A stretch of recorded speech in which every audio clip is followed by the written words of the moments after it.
Hey everyone, welcome back to Corporate Decoder, the place where we try to make heads or tails of all the financial mumbo jumbo thrown at us. Today we are diving into a report from Lennar Corporation, a big name in home building. This is their latest quarterly update, and let me tell you, it's got some interesting numbers and a few strategic moves that might just shape the future of how we buy our homes.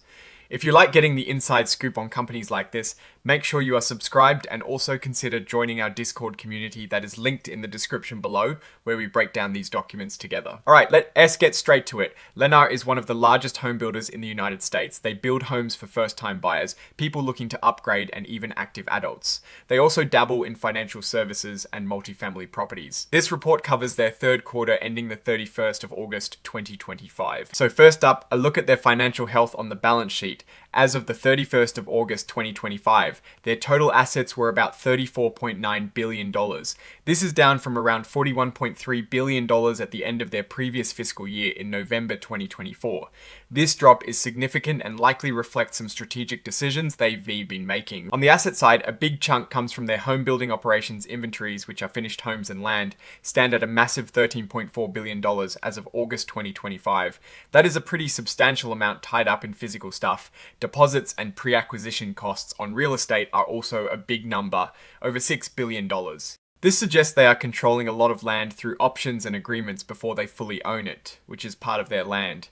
Light strategy I'll talk about later. Now let's switch over to the other side of the balance sheet, the liabilities and equity. Total liabilities are around $12.1 billion. That means they owe a lot of money. But on the equity side, they have over $22.7 billion. So overall, they have more equity than liabilities, which is generally a good sign. However, a closer look shows a really interesting story unfolding. Look at this treasury stock number. It shot up from under $3.7 billion in November 2024 to over $5.4 billion by August 2025.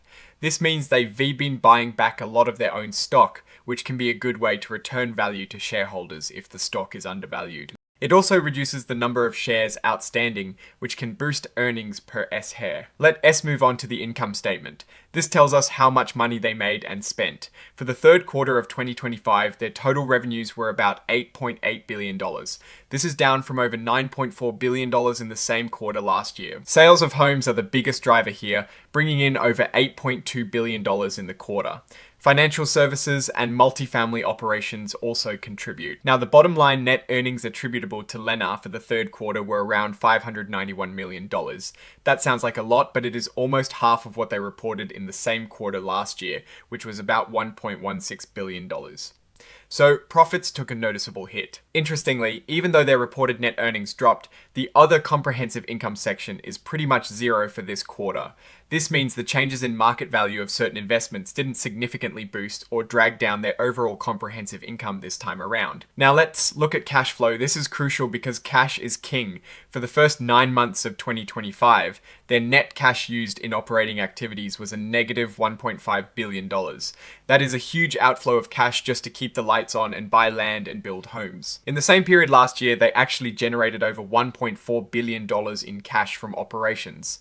So there is a big reversal here, from bringing in cash to spending a massive amount. They attribute this largely to increases in inventories and deposits on real estate, which makes sense as they are actively buying land and building homes. Financing activities also show some big moves. During the first 9 months of 2025, they used about $1.86 billion more cash than they brought in. A massive $1.8 billion was spent on repurchasing their own stock.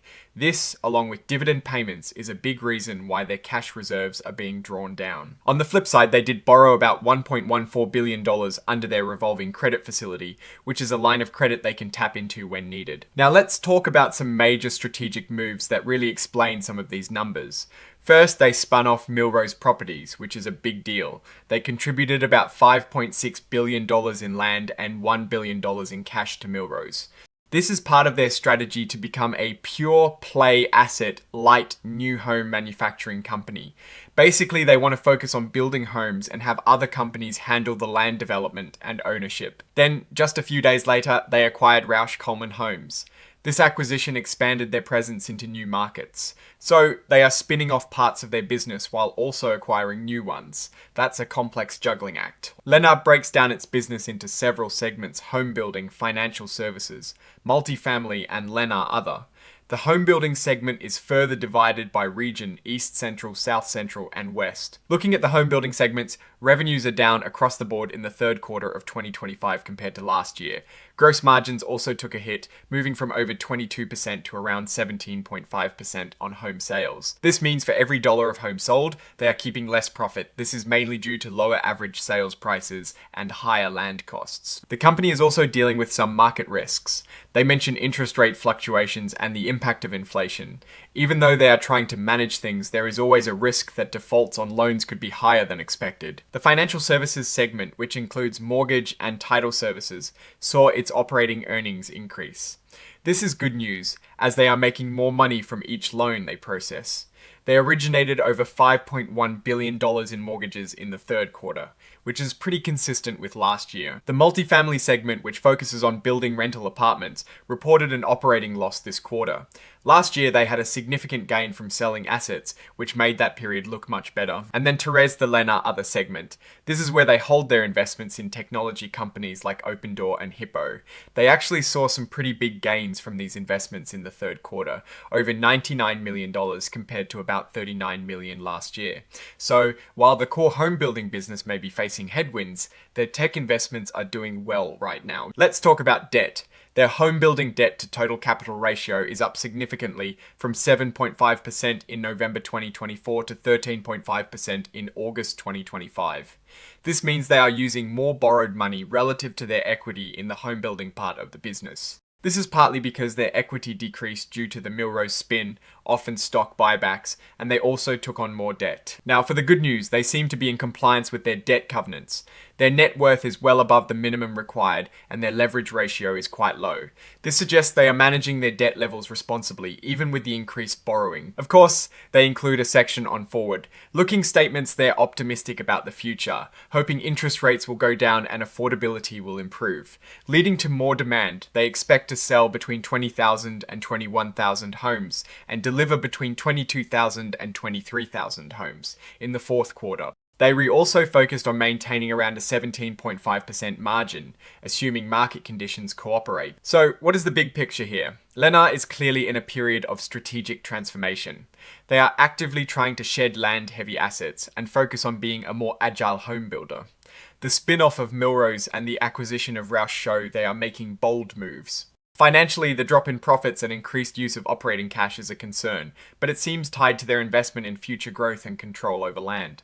Their tech investments are a bright spot, providing some diversification and potential upside. The debt situation is being managed, but the increased leverage ratio in home building is something to watch. The biggest risks seem to be the continued uncertainty in the housing market, affordability challenges for buyers, and rising construction costs. On the other hand, their land-light strategy, focus on technology, and current strong market position could be significant opportunities if the market trends in their favor. They are positioning themselves to benefit from a chronic housing shortage, which could pay off handsomely if demand picks up. Ultimately, Lennar is navigating a challenging market with some aggressive strategic maneuvers. They are betting big on a future where they are a more efficient, technologically advanced home builder. It is a high-stakes game balancing immediate profitability with long-term structural changes. We'll be keeping a close eye on how these moves play out. Alright, that is our breakdown of Lennar's latest report. What do you think about their strategy of spinning off land while acquiring new building operations? Let us know your thoughts in the comments below. If this analysis was helpful, please hit that like button and subscribe for more deep dives into corporate finance. And don't forget to join our Discord community linked in the description to chat about these filings and more. Thanks for watching, and we'll see you in the next one.